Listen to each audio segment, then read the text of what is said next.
Sometimes the truth hurts, but other times it hurts more when you don't know the truth. And so in this video, I'm going to give you some harsh truths that guys don't tell girls. Mainly because guys, in general, suck at communication. Maybe they don't know how to express what they're feeling, maybe they're just afraid of what your reaction might be. That's the main reason people lie in the first place, but here's the thing.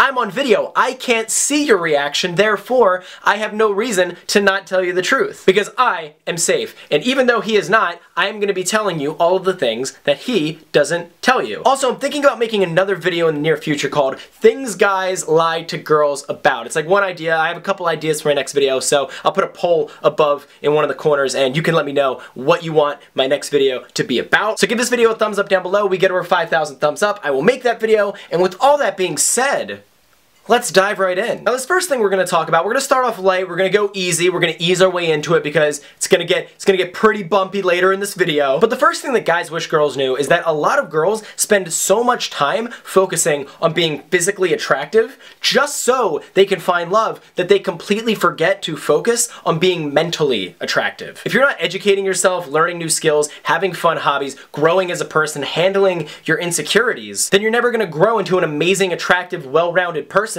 who can then find someone who is on your level. Because all of those things I just listed, are those not things that you want in someone who you're going to date? Of course you do. So how can you expect to date someone who is that kind of person if you are not already that person yourself? Because in reality, someone who thinks that physical appearance matters more than anything else, like that's the #1 thing, that says way more about you who believe that than it does about everyone else. And I would assume that anyone who believes looks are the most important thing have very few deep relationships in their own life. Now if someone hears me say that and they do hold that belief, they might get offended, they might give this video a thumbs down, they might flag it, YouTube might take it down or demonetize it. That is the truth, and it's what a lot of guys think. And by the way, if you're not subscribed to my channel and don't have notifications turned on, do that. That way you actually see my videos before they get taken down if I ever say something too controversial. Because YouTube has taken my videos down in the past. Now that's the first thing that guys wish girls knew. But how's a guy gonna tell you that if you're someone who needs to hear that? Like if you're someone who works on your physical appearance but don't work on your personality, how's a guy gonna be like, yo, you gotta work on your personality? Like, that's just not something guys are gonna tell you. That's why I wanted to make that the first one. But the next thing is gonna be a little bit different, and it is that unconditional love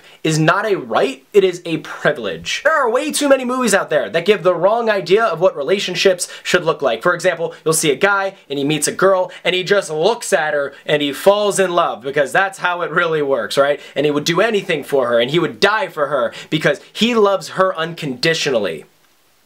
That is not the real world. In reality, that girl has literally done nothing to earn his love. Maybe he's in lust, that's a thing, which means he's probably just trying to bang her, but in reality, he does not love her. And unconditional love is one of those things that every single person in the world wants to find, but it is also one of the hardest things to find in the world because every one of us, at some point or another, have been burned by someone who we cared about in the past. And if it hasn't happened to you yet, here's another harsh truth, it's gonna happen. Don't be afraid of it, be excited because it's going to be a great growing opportunity for you. And we all want to believe in that hopeless romantic, undying love, but here's the thing, you gotta give it to get it. And just because you give it to someone doesn't always mean you are going to get it. It's almost something that is completely out of your control.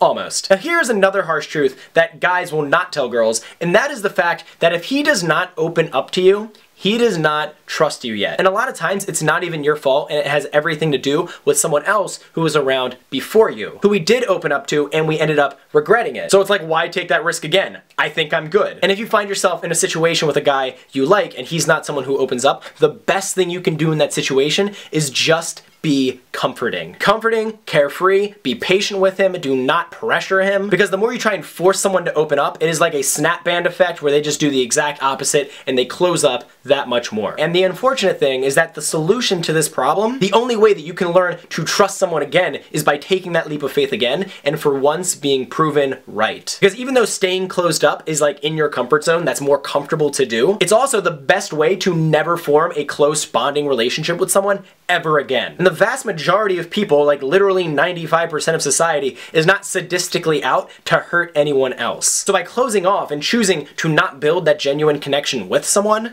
who who deep down you know you want to connect with, you're actually only hurting yourself, and you're building a habit that is going to destroy all of your future relationships before they even begin. I kind of wanted to add that in there, not for the guy who's going through that, but I know some of you might have been burned by a guy in the past and it's hard for you to open up, so I wanted to add that in just for you. Now this next secret is another thing that guys don't want you to know, but the guys who don't want you to know it are the guys that suck. So yeah, we're exposing them in this video. And it's that if you ever like a guy and he's very hot and cold with you, like sometimes he's really into you and sometimes he'll ignore you for days on end, usually it is because you are an option and you are not his first choice. And when I say that, I mean he's like texting you like day after day after day, he's super into you, and then just disappears, completely vanishes. You hit him up and he starts giving you really short responses, and then like another week or a month later he hits you up again and he's super into you. When guys do things like that, there's a reason. And part of it has to do with the fact that he knows you like him, or at least he thinks he knows that you like him. And a lot of guys who are super insecure, they crave validation. And here's the thing, if he likes someone else and that person is giving him validation, he's gonna chase that source for validation, and as soon as it goes away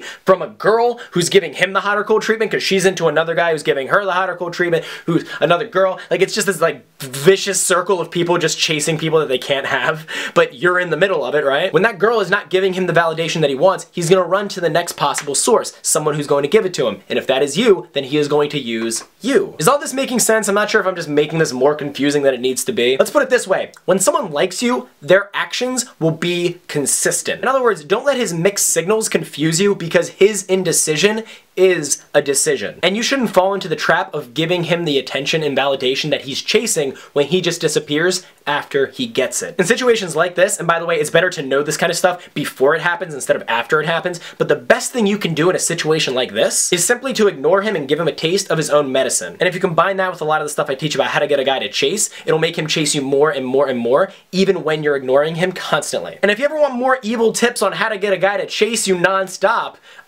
yeah, feel free to message me. I'll have a link in the description down below to where you can do that. Now this next truth that I think a lot of people don't know, but they need to be told, like everyone needs to hear this at some point, and it's that the signs you ignore in the beginning of a relationship only end up being the reasons you leave them later on in the relationship. It is a lot easier than people realize to tell who is good for you and who is bad for you right away. The problem is a lot of people tend to ignore that because of the emotion that someone gives them in the short term, ignoring the long-term consequences of ignoring that reality. And I know I'm speaking very generally right now, but what I'm saying, I have a feeling applies to a lot of you very deeply. But like for example, if a guy is never texting you first to make plans, odds are he's not interested. You trying to figure out ways to get him to like you, that is you putting more effort into the relationship than he is. And you want to flip that script. You want to have him being the one who's putting all the effort into getting you to go out with him. And obviously that's a different topic, like getting the guy to chase you, but that is something that I really enjoy teaching, and that is like probably the most important thing you can ever learn about getting a guy to like you and want to be with you. So at the top link in the description down below, I want to give you 5 ways that you can get a guy to start chasing after you and having him put the effort into getting you. Because really that's the name of the game, and if you can just learn that, you are going to be very well off. And so make sure you watch that video with the link in the description down below, and I will talk to you very soon.